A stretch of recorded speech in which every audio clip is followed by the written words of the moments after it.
Selamat siang, perkenalkan nama saya Bunga Darmayanti Simanjuntak dengan NIM 1935165164449, mahasiswi FISIP Prodi Ilmu Komunikasi.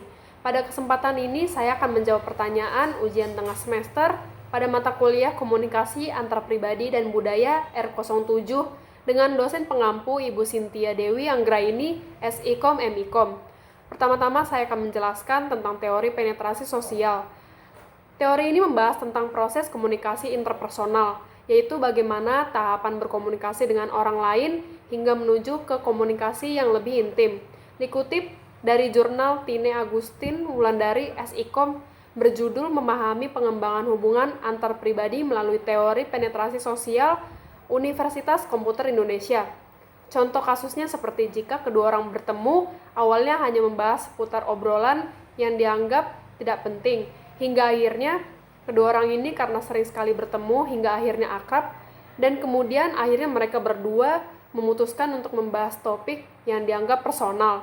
Kedua, ada teori pertukaran sosial. Teori ini membahas tentang perilaku seseorang yang ditentukan oleh hasil interaksi sosial dengan orang lain, seperti penghargaan hukuman yang akan ia peroleh. Dikutip dari jurnal Lukman Saleh Waluyo dan Ilya Revianti, berjudul Pertukaran Sosial dalam Online Dating Universitas Indonesia.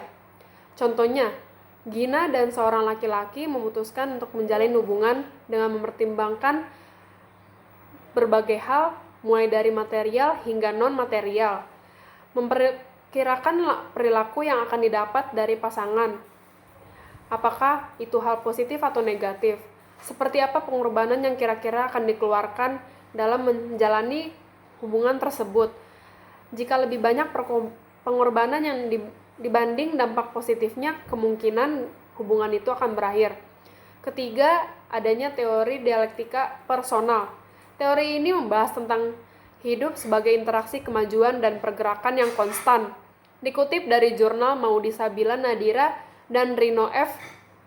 Burr yang berjudul Eksistensi Dinamika Dialektika Interpersonal pada Relasi Antar Departemen Media dan Public Relation in ASGOC dengan Media 18 Asian Games Invitation Tournament.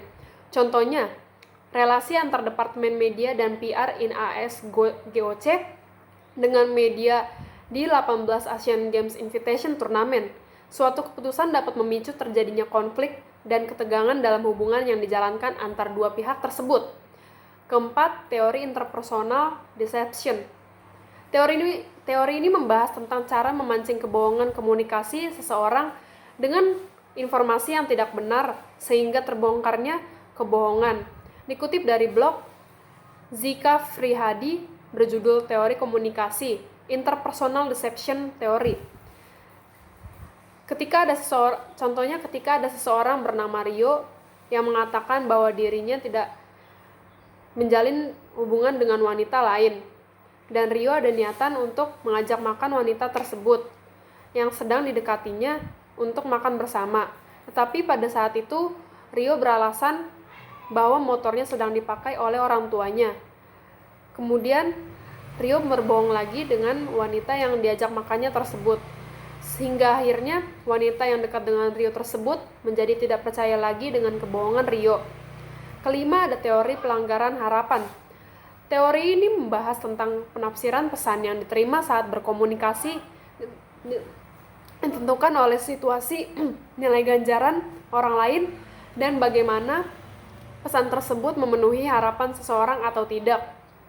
Dikutip dari jurnal Rahmiana berjudul Komunikasi Intrapersonal dalam Komunikasi Islam Universitas Islam Negeri Aceh. Contoh kasusnya, ada dua orang yang baru saling mengenal, yaitu Bagas dan Lucy, yang sedang berada di dalam sebuah kafe. Ketika sampai di kafe tersebut, Bagas memegangi perutnya, hingga lama-kelamaan Lucy merasa tidak nyaman dengan perilaku Bagas tersebut, hingga Bagas akhirnya mengatakan bahwa dirinya sedang sakit perut. Yang keenam, teori pengurangan ketidakpastian. Teori ini menjelaskan bagaimana komunikasi digunakan untuk mengurangi ketidakpastian di antara orang asing yang terlibat pembicaraan satu sama lain untuk pertama kalinya. Dikutip dari jurnal Alien Maidiana berjudul Komunikasi Orang Tua untuk mengurangi ketidakpastian pada anak retardasi mental Universitas Diponegoro.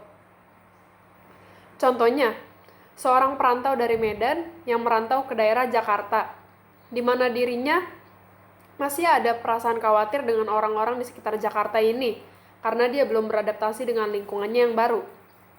Selanjutnya, contoh situasi yang menghambat komunikasi antar pribadi dan budaya beserta solusinya, saya akan menjelaskan hal tersebut. Adanya pembatasan emosional yang dikutip dari jurnal Yuda Priyan Putra berjudul Hambatan Komunikasi. Pembatasan emosional terjadi karena adanya perbedaan di setiap kebudayaan tentang bagaimana menampilkan emosi. Sebagian kebudayaan membolehkan menunjukkan emosi, namun ada juga kebudayaan yang mengajarkan untuk menyembunyikan emosi dan hanya menunjukkan sikap rasional sesuai dengan situasi yang berlaku. Contohnya seperti saat di jalan raya, sudah seharusnya bagi pengendara sepeda motor atau pengendara yang lain untuk mematuhi aturan lalu lintas dan menjaga keselamatannya masing-masing. Tetapi ada seorang ibu yang terlihat emosi dan kesal saat diberhentikan oleh polisi, karena ibu tersebut terlihat tidak mematuhi aturan, karena tidak memakai helm saat dirinya berkendara. Tetapi ibu tersebut tetap marah dan seolah-olah tidak menerima sanksi yang diberikan oleh polisi tersebut, yang sudah seharusnya bagi pengendara yang melanggar aturan akan ditilang demi menjaga keselamatan para pengendara. Solusi dari hal tersebut yaitu tentu dalam berekspresi memiliki aturan yang terikat. Kita boleh menampilkan emosi dalam berkomunikasi, asalkan tidak berlebihan dan tidak menghambat isi pesan dari proses komunikasi tersebut. Demikian jawaban yang bisa saya sampaikan. Kurang lebihnya mohon maaf dan terima kasih.